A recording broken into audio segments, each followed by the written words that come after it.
Lo que debes conocer sobre los riesgos en el comercio internacional. Curso práctico. Temario del curso. Tema 7. Riesgo de tipo de interés. Primera parte.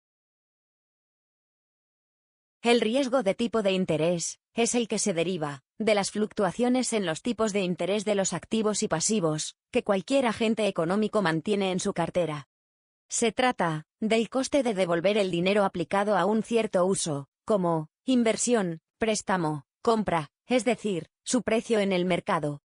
Las posibles causas de variación de los tipos de interés, de forma resumida, son: política monetaria, de control de la cantidad de dinero en circulación; déficit público, compitiendo con el sector privado por los recursos disponibles; tasa de inflación, como explicación del tipo nominal. Tipos de interés. En general, todos los agentes económicos se encuentran expuestos, de una u otra forma, al riesgo de tipo de interés.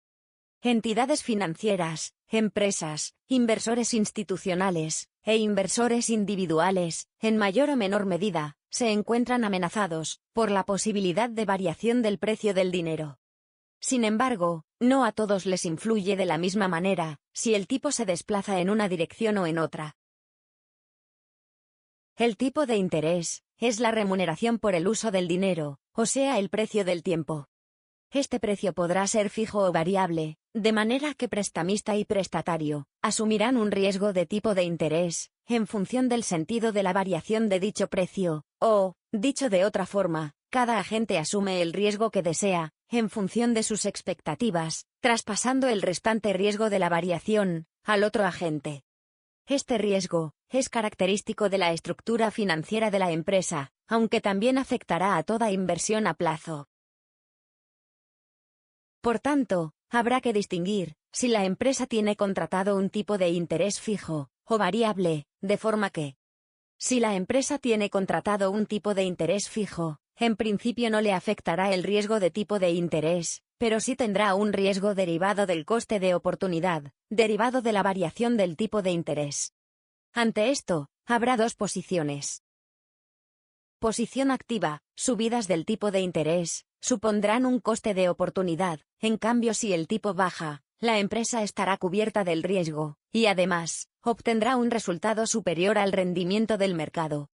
Posición pasiva: bajadas del tipo de interés supondrán un coste de oportunidad, al estar endeudado a un tipo superior, en cambio si el tipo sube, la empresa estará cubierta, pagando un tipo inferior al del mercado. Si la empresa se endeuda o invierte a tipo variable, el riesgo de la posición pasiva vendrá dado por las subidas del tipo, y para la posición activa, si baja. Riesgo para el prestatario. El riesgo de tipo de interés aparece en el lado del prestatario, cuando acepta intereses de financiación a tipo variable, sobre un índice de referencia, y la evolución de los tipos provoca que al hacer efectivas las operaciones, éstas tengan un coste distinto al imputado. Riesgo para el prestamista. El riesgo de tipo de interés que soporta el prestamista viene dado por el diferencial de los intereses que recibe por la inversión y los pagados por los recursos aplicados a dicha inversión. El riesgo de tipo de interés será mayor o menor, dependiendo de si los intereses aplicados a remunerar la inversión son fijos o variables, y del coste de la financiación, es decir, el tipo de recursos obtenidos para financiar la inversión. Si la inversión remunera un tipo de interés fijo, y los recursos también, el riesgo aparece si existe una diferencia temporal, al fijar la remuneración de la inversión, y la remuneración del coste de los recursos. Si la inversión y el coste de los recursos se pactan a tipo variable, salvo que el índice de referencia sea distinto, el riesgo aparece en el diferencial del margen que se recibe por la financiación, y el margen que se paga por los fondos recibidos. ¿Cómo se puede gestionar el riesgo de tipo de interés? No haciendo nada. En este caso, la empresa no efectúa ningún análisis de la situación financiera que pueda existir en el futuro, limitándose a llevar el negocio al corto plazo, cubriendo todos los riesgos de interés. En este caso, la empresa solo podrá cubrir aquellos riesgos de tipo de interés conocidos, o que puede detectar con anticipación, como por ejemplo, el desfase y coste entre cobros y pagos conocidos. En otro caso, lo que haría es crearse un riesgo. Esta es una forma de cobertura cara para la empresa. Cubriendo los riesgos de forma selectiva. La empresa efectúa un análisis de sus riesgos de tipo de interés, selecciona los mismos, y efectúa las coberturas de acuerdo con el análisis desarrollado, cubriendo aquellas operaciones que le pueden representar un perjuicio. Tomando posiciones en el mercado.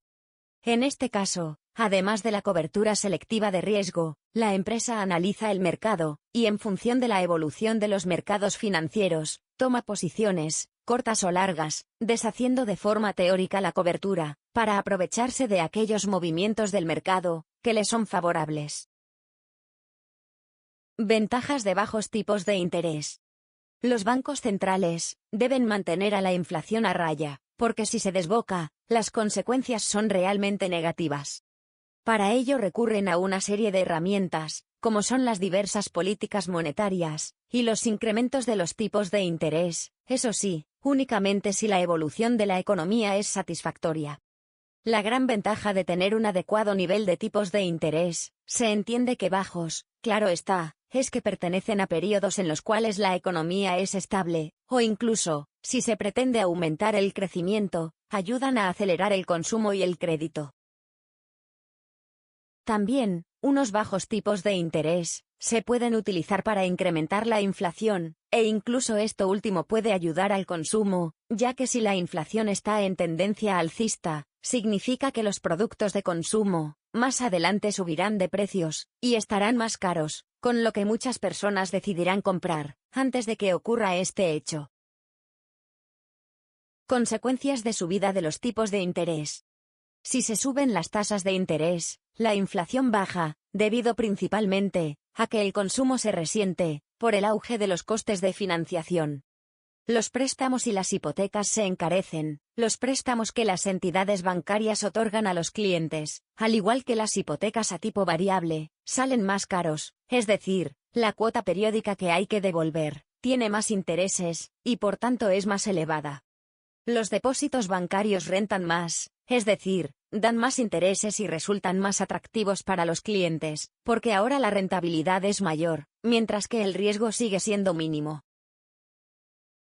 Afectación de los tipos de interés en los mercados. Unos tipos de interés altos son negativos para la renta variable, es decir, para las bolsas. La rentabilidad de los depósitos bancarios y otras inversiones también de menor riesgo aumenta, de manera que los inversores optan por ir a inversiones de menos riesgo y menos volatilidad que las bolsas, y que aún así dan una rentabilidad aceptable. Con altos tipos de interés, se asiste a un trasvase de dinero. Primero los inversores venden y deshacen sus compras, hecho que provoca caídas en bolsa, y con el dinero obtenido, lo invierten en depósitos bancarios o en activos de renta fija. Unos tipos de interés altos afectan negativamente al consumo y, por tanto, inciden negativamente en las ganancias de muchas compañías que cotizan en bolsa. Además, unas elevadas tasas de interés lastran el poder de endeudarse de las compañías, porque financiarse les va a resultar sencillamente más caro. Esto también termina repercutiendo en sus cuentas de resultados, y como consecuencia, tenemos entonces que los resultados trimestrales y anuales de las empresas cotizadas son peores, lo que provoca que menos inversores compren acciones de esas compañías, y por ende, la bolsa cae. Por el contrario, con unas bajas tasas de interés, las compañías sí pueden permitirse un mayor endeudamiento a mejor precio, para obtener dinero de cara a proyectos e inversiones.